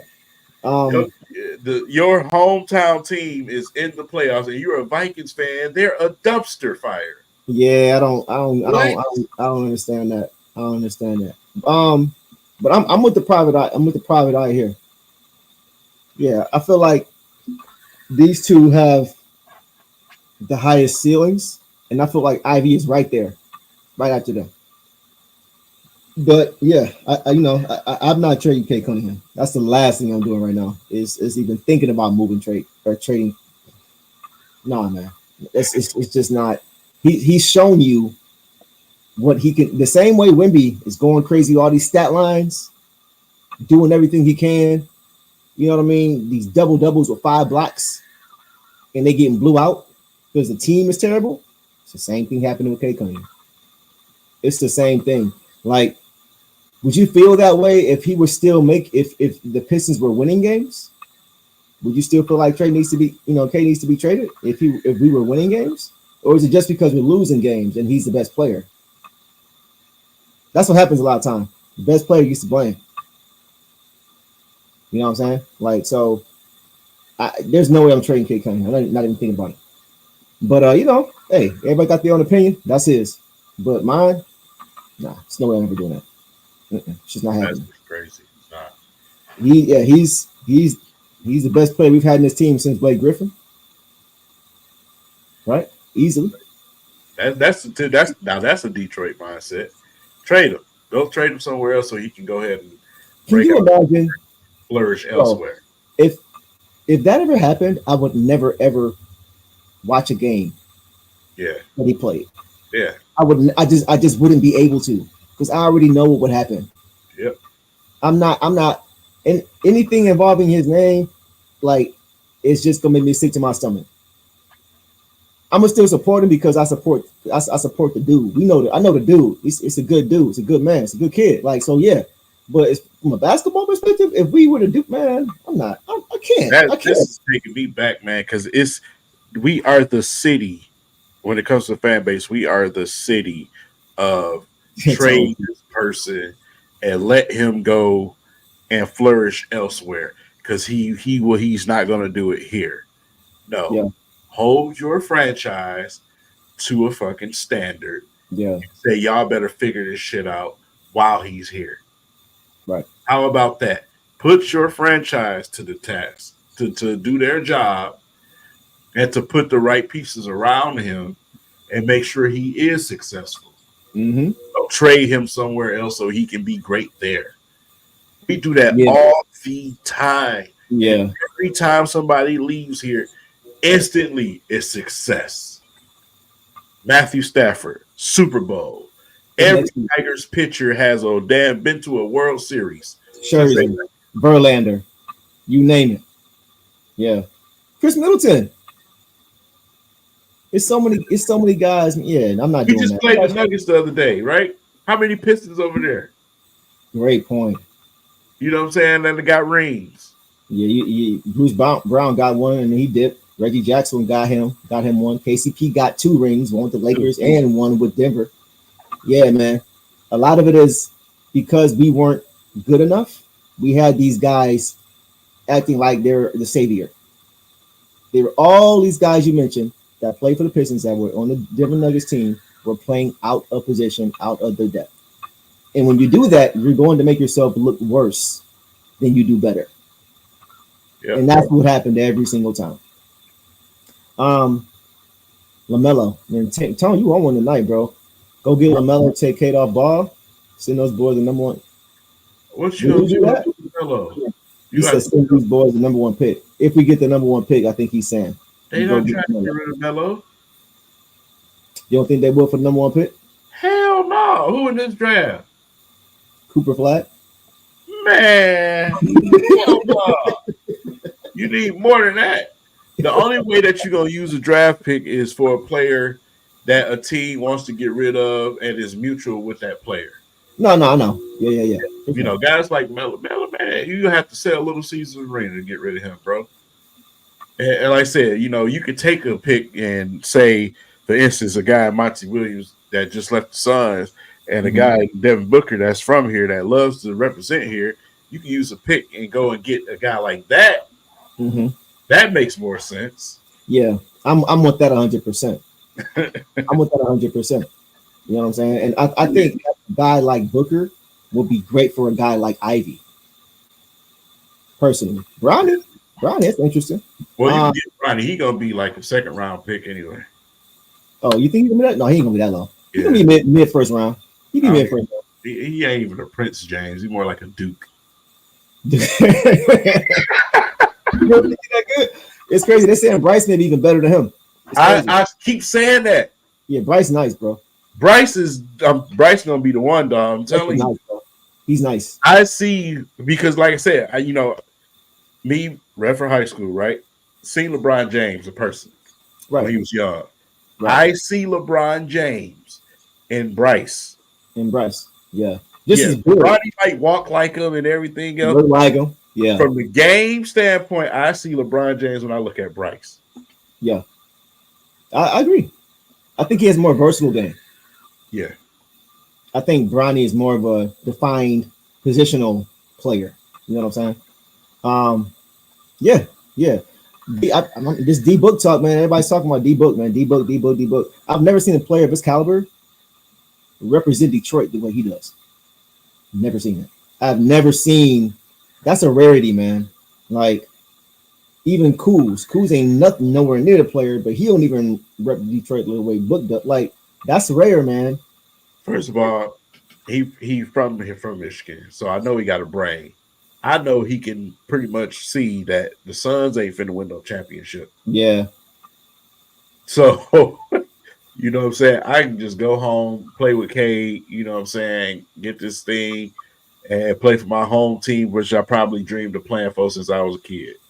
And be a part of the change. Be a Right. part of the reason as to why. Think about it. He's looking at this losing streak, and he may be looking at it as a positive instead of a negative. Yeah. Like When you- instead of saying, "Oh man, that's a terrible situation," he could be like, "Yeah, but I can go over there and be part of why it becomes a winning situation." Yeah. You know what I'm saying? The way he did with Phoenix. Right. And like you said, Phoenix, they don't have a great team. I watched the Clippers beat the brakes off them yesterday. And the Clippers is quietly, They bro. nice. They nice, Yeah. bro. They are. They're a dark horse out west for sure. Yeah. They are nice. They are. They got a lot of guys that have gotten to the cusp of winning Yeah. and weren't able to. They got a lot of hungry vets over there, bro. Yeah. Perfect place for him to go. Private. Perfect place for Yeah. him. Yeah. Yeah. Popovich, Tony Parker. See him. Yes. Wembayama. Wembayama. Yeah. Perfect. They need a point guard. That will make Killian so much better. Yes. Just having Wemby there and Yes. having 8 eyeballs or 10 eyeballs on Wemby would make it so much easier for Killian. Yeah. Being over here with bigs that got the IQ of a piece of wallpaper. Right. Yeah. No. This is interesting too. Speaking of that, have you seen the All-Star returns, voting returns so far? No. Booker ain't even on the list, bro. I'm gonna tell you this, bro. When it comes to Pro Bowl and All-Star games, I am so tuned out of those. It's unbelievable. I don't even watch them anymore because they're a farce, especially in the NBA. It's shoot around. Y'all in the gym playing. That's Right. what it is. You know, you 37. We come from an era where guys actually played, you know, in the All-Star game, where you see Yeah. guys like Kobe, Jordan, and those guys, they was going at it, you know what I'm saying, the All-Star game. They actually Right. played. This little kiddie play stuff they doing now, these fan voted events, I can't do it no more, bro. Yeah, it's Not to like mention the skills contest is not a dunk contest. No, I can't even do it. It's bad. what we see now in the fourth quarter of All-Star games now is what we used to see for 48 minutes. For 48 minutes, bro. Yeah, they used to go hard. They used to want to win. It's Yeah. bragging rights. Now it's like we just here for the fans. All-Star weekend. Everybody like each other. We all friends. We work We all out. friends. Each other's butt Yeah. all the time. Like, bro, Yeah, it's a different I- game. it's a certain man. Like I said, if it wasn't for a certain player being friends and making friends with everybody, this era would never. So we got to 1 hour and 38 minutes without him hating on LeBron. I thought we was gonna make it, y'all. Tone, I thought we was gonna make it, bro. I should have just been like, all right, y'all, it's been a good one, and just got out, just cut out early before I heard this nonsense. I should have known. I'm just saying. Here we go. Here we go, man. All right, I'm gonna let that slide. I'm gonna let that slide. I'm gonna- He said, but you're right. It's La Buddy League. La Oh, Buddy. we're gonna keep going. We're gonna keep going. Oh, okay. All right, you still going? All No, right. I'm done. I'm done. I don't Bring even. it out of me tonight. All right. I'm done, man. All right. I'll let that slide, bro. But I'm with you, man. Like it's a different game now. It It's is. totally different now. These All-Star games, man, they're hard to watch. I don't tune into the fourth quarter. You know what I'm saying? It's just, you know, and it's fun at the end when LeBron's hitting the game winner and everybody, you know, that's cool. But I want that for a whole game. Yep. I want that. I for a whole want that Larry Bird energy. That who's coming in second. Like, Right. I'm not here to play with y'all. Right. You know what I'm saying? I need all of that energy, bro. Yeah. It's just different now, man. Or like when Jordan was 40 and, you know, in the All-Star game and, you know, he hit that game winner, but what's the name messed it up? Oh, Jermaine O'Neal. Yeah, messed his greatness up. You know what I'm saying? Yeah. To make that shot is so amazing, you know, as the player he was. Yeah, nah, bro. Like that, I will never get over that. If Yeah, you I think was about mad. I ain't gonna lie. I was so tight, bro. I was pissed. Fun fact, because you know, because the Western Conference ended up winning that game Yeah. in overtime, right? Yep. And KG went nuts. He Yep. won the MVP. you realize the trophy he was holding was one we had never seen before. Because the old MVP trophy, it was a see-through Right. circular. Right, the circular joint. Smaller. The Right. one that KD had, it looked like a high school. It had like arches and it had something, a whole thing on the top. If you check, that was a different trophy that they only had it once. That was supposed to be the Michael Jordan trophy. Huh. Yes. Wow. That was supposed to be the MJ trophy. You never saw it before. You never saw it after. They went right back to when they were using after that season. Right. They messed that up. Jermaine O'Neal, it gave me a whole nother reason to not like him. Oh, and he was getting cooked by the MVP in that game. 40-year-old baby in the face. I can't stand him, man. Yeah, I know. Them Pacers, bro. I swear. Man, the only one I can deal with is Stevie. Steven Jackson. I can deal with Steven Jackson. You know what I'm saying? Because he like I said, he actually he loved the city. No, he did. Yeah, I messed with Stat for sure. Yeah, I messed with Stat. This is off topic. This is off topic. But that Indiana team, as much as I could not stand them, they scared me, bro. Yeah, man. Like, we ain't gonna stay on this, but that it was like looking in the mirror. Yeah, but they were maybe a little bit more talented. Because, like, if you think about it, that's that team, and I'm dating myself. We're going off topic, but we're here.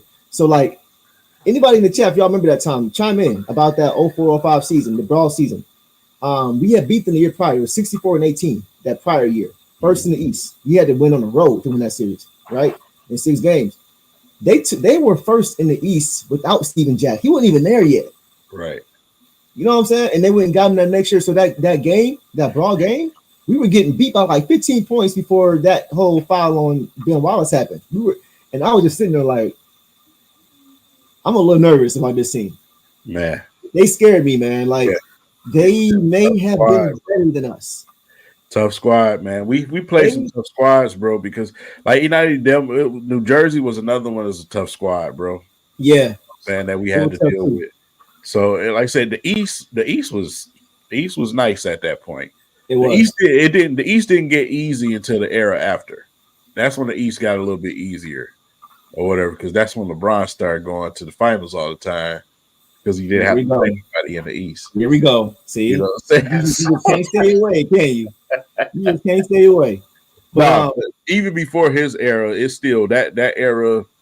It was, already on its way down because a lot of those dudes was on their way out. Right. And but for what it was worth during that time period, we had to deal with them Pacers and them Nets, bro.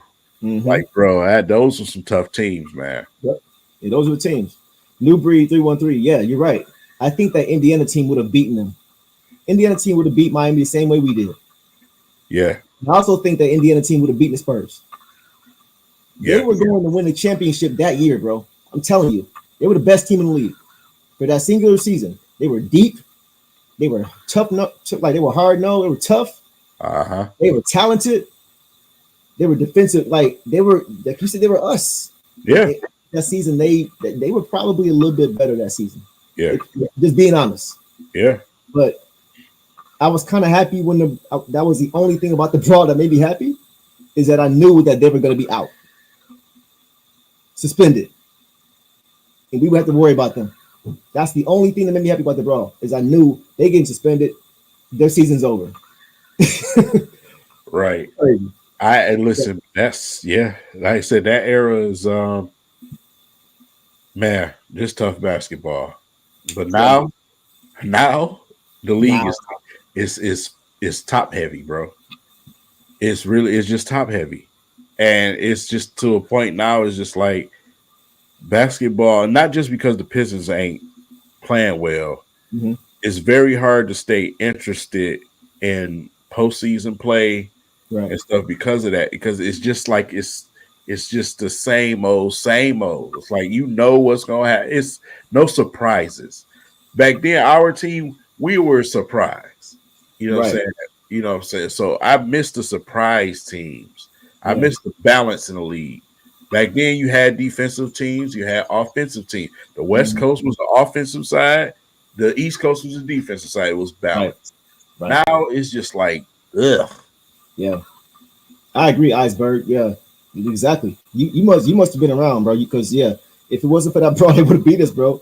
Artest was Yeah. an early MVP candidate that season. Yep. Exactly. And Reggie Miller didn't even play that game, bro. He was injured when they blew Yep. us. Tell you, bro, that team, man, they still took us 6 games when we played them in the playoffs in the semifinals. They took us 6 games. And Artest was out, O'Neal was out. Their best players weren't even there, and they still took us 6. So, like, I'm telling you, that team, man, was people don't talk about them a lot, and it's because of the brawl overshadows that. But that team was a force to be reckoned with, man. They really were. I gotta give them credit, even though I can't stand them. Yeah.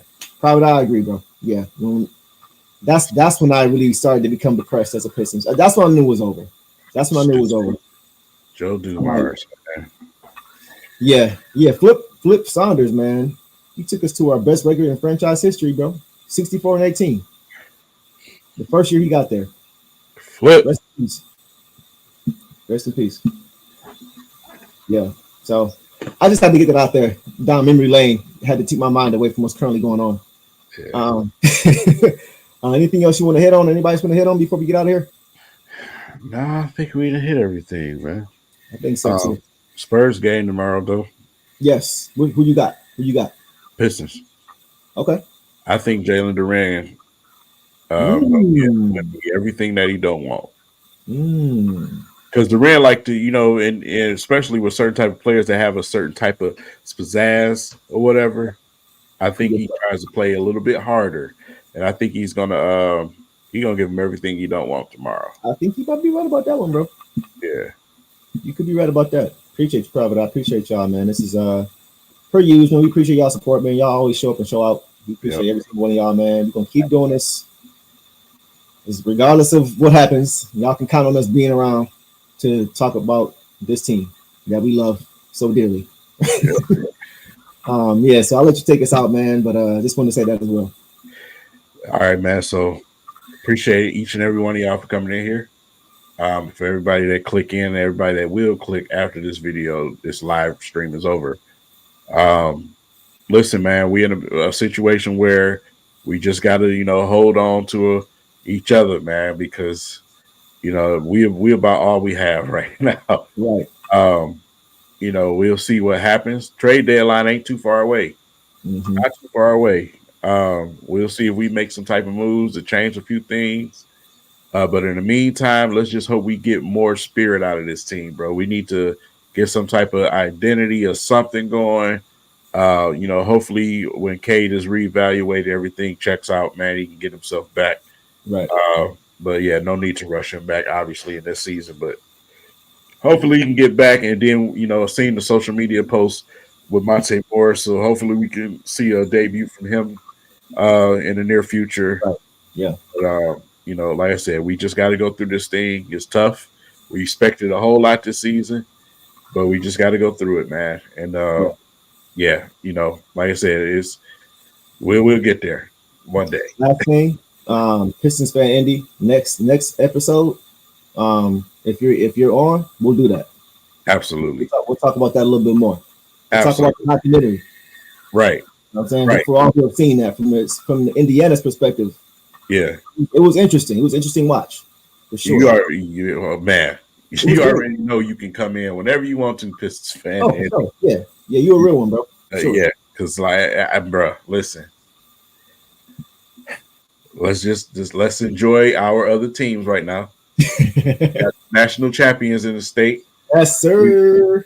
We got some playoff games coming, man. So listen, let's just hold on. Enjoy these other teams while we got a chance to try to compensate, man. Yeah. And hopefully something change. But until then, me and Deuce, we're gonna keep trying to give y'all as much as we can. I want to give you guys more from a content standpoint, man, but y'all gotta understand it's tough. It's very, very tough to come and say the same thing to y'all every single game. Right. So you got to understand that. With that said, I hope everybody has a great night. Be safe. Stay out of trouble. And we'll catch you guys in the next stream, man. Peace out. Trevor, everybody.